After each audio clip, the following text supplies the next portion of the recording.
Hello，大家好啊！今日咧，我係想拆箱。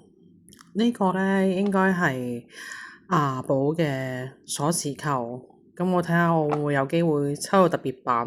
咁即係呢個盒嘅上邊所有圖案都有機會抽到。嗱，呢個係正版嚟，我琴日喺樂安買。咁大家可以睇下個盒啦。呢警告係寫啲咩嘅？窒息及危險，此產品呢含有小零件啦，唔適合36個月以下兒童使用。咁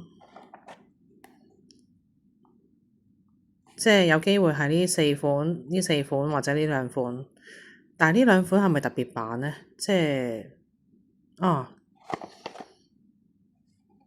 咁我而家拆啦。噔噔噔，好緊張。噔噔噔噔噔噔，我頭先臨開嗰個 camera 之前呢，我就已經攞鉸剪 cut 開咗，我費事太過瀨氣。噔噔噔噔噔噔噔噔噔噔噔，咦？有個黃色嘅頭，噔噔噔噔噔噔，耶！咦？唔係鎖匙扣嚟㗎？咦，我琴日拎錯咗，以為盒款係鎖匙扣，原來係純包裝嗰啲紙本包裝嗰啲先係鎖匙扣，咁我拎錯咗，咁呢個咧可以當裝飾啦，係啊，即係以後開直播咧就係可以咁樣，噔噔噔，等我下次出去做義工嗰陣時買多幾隻先，我都幾鍾意拆盒，如果拆到有相同嘅話就捐出去啦。噔噔噔，好可愛喲！